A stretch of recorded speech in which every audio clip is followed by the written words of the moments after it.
guys, kita dari kelompok 2 Sejarah Indonesia. Kita akan mengeksplor Museum Bahari. Sebelumnya kita akan memperkenalkan diri kita masing-masing.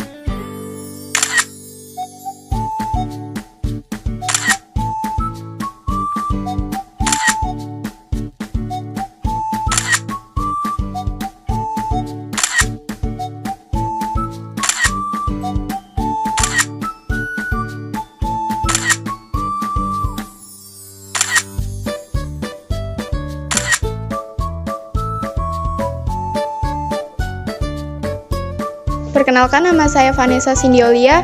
Di sini saya akan menjelaskan tentang Museum Bahari. Museum Bahari, gedung ini dibangun Belanda sebagai tempat penyimpanan rempah-rempah. Pembangunan gedung ini dilakukan 3 tahap, yaitu tahap pertama tahun 1718, tahap kedua tahun 1773, dan tahap ketiga tahun 1774. Setelah masa kemerdekaan, gedung ini menjadi kantor telekomunikasi. Tahun 1972 ditetapkan sebagai bangunan bersejarah yang dilindungi Undang-Undang Monumen tanggal 10 Januari 1972. Kemudian pada tanggal 17 Juli 1977 diresmikan sebagai Gedung Museum Bahari.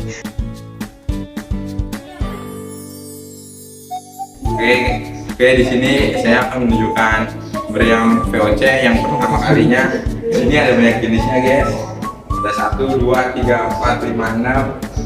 Nah, meriam itu merupakan senjata yang terbuat dari logam untuk melontarkan tembakan jarak jauh.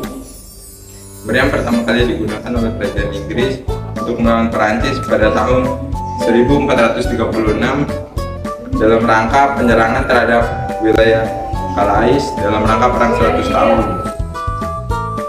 Meriam pertama kali masuk ke Indonesia pada abad ke-16 ketika bangsa Portugis datang dan diikuti oleh bangsa lainnya yang membawa meriam juga.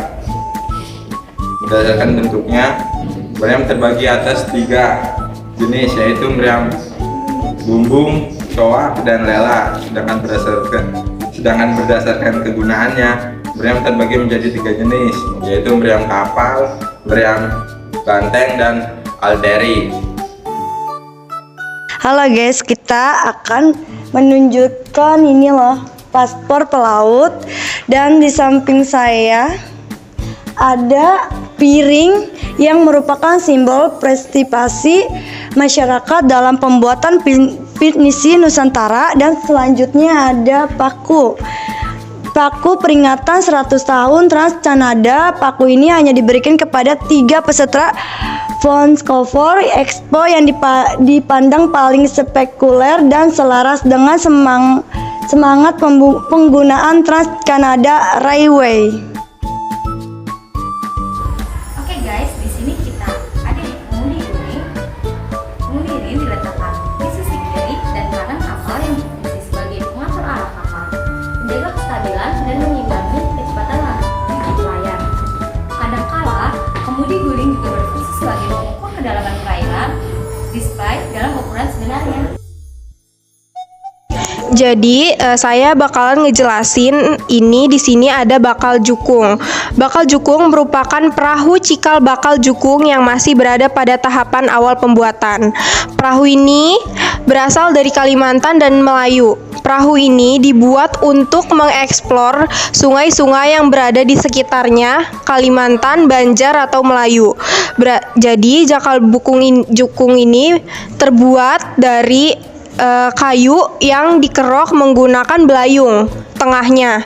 Bakal jukung ini masih berada pada tahapan awal, yang nantinya di dalam perahu yang sudah dikerok ini diisi menggunakan air dan di bawahnya ditaruh kayu bakar. Lalu ketika sudah seperti itu, perahu ini bakalan menjadi seperti ini pada tahapan pertengahan dan akan menjadi seperti itu pada tahap akhir. Di sini saya ingin menjelaskan tentang material bangunan Museum Bahari. Bata, genteng, dan kayu ini merupakan bahan bangunan yang digunakan oleh gedung rempah ini. Bata yang digunakan pada bangunan ini dibawa dari Belanda dan daerah Eropa Barat lainnya. Genteng Museum Bahari merupakan genteng dari perusahaan milik Tan Liok Tiao yang bertuliskan Tan Liok Tiao atau Batavia. Kayu yang digunakan pada bangunan ini diantaranya berjenis kayu jati dan kayu ulin. Selanjutnya kita akan menunjukkan perahu Alut Pasa.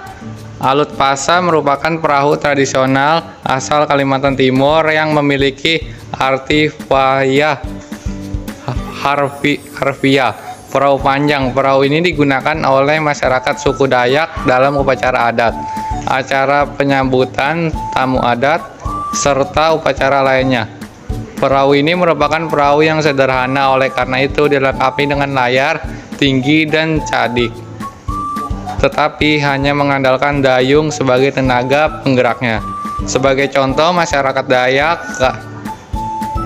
Kenyah pada zaman dahulu selalu menggunakan perahu panjang dengan ujung lancip yang mereka sebut dengan nama Alut Pasa. Dalam bahasa Dayak, kayang sebut kayah lembut kulit untuk menjangkau daerah yang jauh. Oke guys, sekarang saya berada di ruang diorama di lantai 1. Nah, dulunya ruangan ini sebagai tempat packing bahan rempah-rempah. Sekarang ruangan ini beralih fungsi sebagai ruang diorama. Di ruangan ini ditempatkan patung tokoh-tokoh navigator dunia dan tokoh-tokoh penjelajah samudra.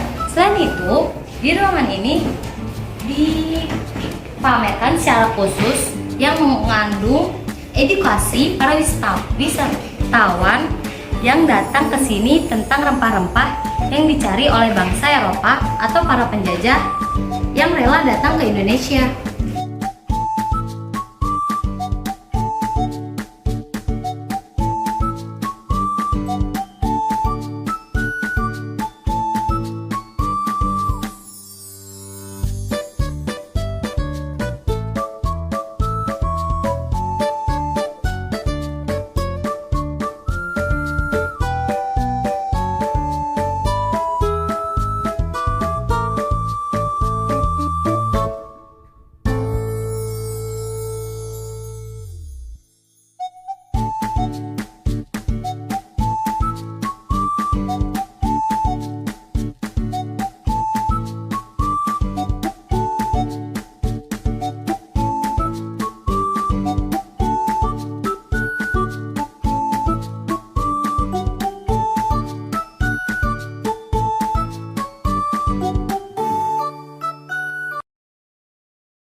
Nah, di ruangan ini kita ditutup oleh patung pahlawan kita, yaitu Laksamana Malahayati, yang pada saat itu berhasil mengalahkan Cornelis de Houtman ketika beliau datang ke Aceh untuk mencari rempah-rempah.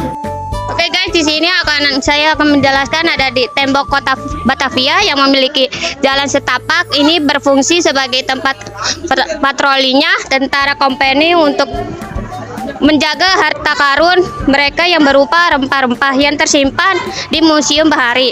Ini dulunya. Jadi tembok Batavia ini sudah ada duluan sebelum gudang rempah-rempah atau yang disering kita sebutkan sekarang yaitu Museum Bahari. Nah, sekarang kita lagi berada di pos jaga untuk tentara VOC. Pada masanya di pos jaga inilah dulunya ditempatkan satu tentara kompeni untuk memantau wilayah luar tembok kota Batavia. Jika ada pribumi yang coba-coba mendekati apabila yang ingin masuk ke dalam wilayah tembok kota Batavia, tentara kompeni yang berjaga di sekitar tembok kota Batavia ini akan langsung menembak warga pribumi tersebut. Oke guys, kita masih berada di tembok kota Batavia. Kalian ada yang salfok gak sih sama besi yang di belakang saya? Kalian mau tahu nggak apa fungsi besi di belakang saya? Besi di belakang saya ini disebut dengan angkur, berfungsi sebagai penahan gempa pada suatu bangunan. Oke guys,